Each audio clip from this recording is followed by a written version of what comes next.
મેં પોતે પણ તગારાના માલ ભરેલા તગારા હાકલી ભરાઈ કરેલી અને મેં એકલો નહીં, આદિવાસી યુવા સમિતિના 100 છોકરાઓ ભરાઈ કરી હતી. કહેવાનો મતલબ સમાજ માટે સારું કરશો તો અમે તમારી જોડે ઉભા છીએ. પણ આ જે બોડી બામણીનો ખેતરનો વહીવટ ચાલે છે, એવો વહીવટ જો 4 મહિનામાં ચાલ્યો તો 4 મહિના પછી તૈયારીઓ કરી નાખજો. ધજ્જે ઉડવાની તૈયારી બિલકુલ છે આપણી.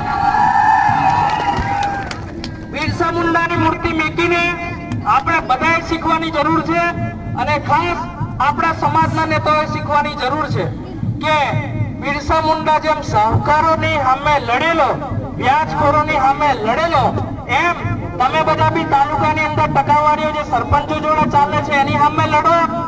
આવાસોમાં જે ટકાવારી ચાલે છે એની સામે લડો.